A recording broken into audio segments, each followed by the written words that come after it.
청년부 여러분, 드디어 이제 사도신경의 끝이 보이기 시작했습니다. 지금까지 15주 동안 사도신경을 나누면서 우리는 제일 먼저 성부 하나님, 성자 하나님, 성령 하나님은 어떤 분이신지에 대해서 나눠봤었죠. 그 다음으로는 우리가 모인 이 교회는 어떤 곳인가 라는 것을 지난 2주 동안 나눠봤어요. 이제는 마지막 이제 세 구절이 남아있는데, 지금까지 우리가 믿은 것을 고백하는 거였다면 이제는 예수님을 믿는 믿음으로 말미암아 우리에게 주어지는 하나님의 은혜가 무엇인지 고백하는 거예요. 첫 번째로는 죄 용서함을 받게 됩니다. 두 번째는 우리 몸이 부활하게 될 것입니다. 세 번째는 우리는 영생을 얻습니다. 이 세 가지인데, 오늘은 첫 번째로 우리는 죄 사함을 받습니다 입니다. 죄를 용서받았다는 것은 기독교에 있어서 중요한 진리이죠. 예수님을 믿는다는 것은 무슨 뜻인가요? 우리가 죄인이라 구원을 받을 길이 없었는데 예수님께서 우리의 죄를 대신하서 십자가에서 죽으셨죠. 예수님께서 십자가에 죽으시고 부활하신 이유가 무엇일까요? 그쵸, 바로 우리의 죄를 용서하시고 의롭다 하기 위해서이죠. 그리고 우리가 이 예수님을 믿어서 죄 사함을 받고 구원을 얻습니다. 이것이 예수님을 믿는 것에 대한 핵심이라고 말을 할 수 있죠. 이렇게 기독교에 있어서 죄를 용서받았다는 것은 중요한 건데, 그럼 죄 용서가 무엇을 의미하는지 우리 함께 나눠봤으면 좋겠습니다. 성경의 말씀을 보거나 우리가 사는 이 세상에서도 죄를 짓는 사람은 그에 상응하는 벌을 받게 되죠. 우리가 살아가는 이 세상은 어떻죠? 사람들은 자신들이 지은 죄 때문에 이제 대가를 치러야 되는데, 이제 이 성경은 이것은 이제 죽음이라고 말을 하고 있죠. 그런데 하나님께서 자신의 아들 예수 그리스도를 보내셔서 모든 죄를 뒤집어 쓰게 하심으로 우리의 죄를 용서하셔서 우리를 의롭게 여기시고 하나님의 자녀가 되었어요. 이런 하나님의 용서를 조금 더 잘 이해할 수 있도록 성경에는 몇 가지 비유 이야기가 있는데, 그중 이제 세 가지를 살펴보려고 해요. 첫 번째는 노예를 사서 풀어주는 구속이에요. 노예 시장에 노예들이 있는데, 이 노예들은 이제 쇠사슬에 묶여 평생 자유가 없이 다른 사람의 종노릇하면서 살아가야 하죠. 그런데 어떤 사람이 지나가다가 그 노예를 돈을 주고 샀어요. 그리고서는 이 노예를 자유롭게 풀어주었죠. 이것을 가리켜 구속이라고 이제 말을 하기도 하고, 속량이라고도 말을 하죠. 노예를 돈을 주고 사서 값을 치루어서 자유를 준 거예요. 그 값을 이제 예수님의 피로, 예수님이 십자가를 지심으로 죄인인 우리를 구원하신 거죠. 죄로부터 자유케 해 주신 거예요. 두 번째로는 죄인을 대신하여 짐승을 죽이는 이제 희생 제사예요. 첫 번째와 비슷한데 우리가 잘 알고 있는 제사의 비유이죠.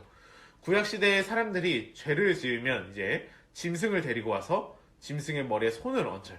왜냐하면 내가 가지고 있는 이 죄가 내 손을 통해서 짐승에게 전가되고, 그리고 그 짐승을 죄의 대가로 잡아 죽였죠. 이것을 희생 제사라고 부르는데, 예수님께서 우리의 죄를 덮어 쓰심으로 희생 제물이 되셔서 십자가에서 그 형벌을 대신 받으시고 우리는 그 형벌을 면하게 되었죠. 세 번째로는 옷을 덮어 가려 주셨어요. 옷의 이야기인데, 우리 에덴 동산에서 하나님께서 죄 지은 아담과 하와에게 가죽옷을 입히셔서 벌거벗은 수치를 가려주신 것처럼 우리가 지은 죄를 덮어서 보이지 않게 하시는 거죠. 로마서 4장 7절에 보면 불법이 사함을 받고 죄가 가려짐을 받는 사람은 복이 있다라고 말씀을 하고 있죠. 이 세 가지를 다시 정리해보면, 노예와 같은 우리를 사서 해방시켜 주시고 자유롭게 해 주셨죠.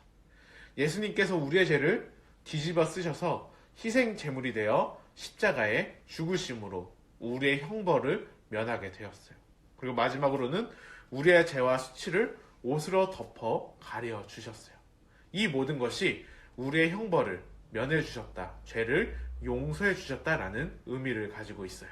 그럼 여기서 중요한 것이 있는데, 이 용서는 누구를 통해 이루어졌나요? 그렇죠, 바로 예수님이시죠. 우리의 죄를 용서하기 위해서 예수님이 고난당하고 수치당하고 십자가에 죽으시고 부활하셨어요. 그래서 우리는 죄로부터 자유로워졌고 하나님께서는 우리를 의롭게 보시는 거죠. 그리고 우리가 받아야 할 모든 형벌을 면하게 되었어요. 그리고 가장 중요한 하나님과의 깨어진 관계가 회복되었죠. 그렇다면 하나님과 깨어진 관계가 회복된 우리는 어떻게 되는 걸까요? 여기에 있어서 로마서 5장 1절에서 2절 말씀을 함께 읽어볼까요? 네, 같이 읽겠습니다. 그러므로 우리가 믿음으로 의롭다 하심을 받았으니 우리 주 예수 그리스도로 말미암아 하나님과 화평을 누리자. 또한 그로 말미암아 우리가 믿음으로 서 있는 이 은혜에 들어감을 얻었으며. 아멘. 우리는 이제 하나님과 더불어 화평을 누리게 된 거예요. 하나님과 나와 막힌담이 없게 된 거죠. 이것이 용서의 핵심이에요.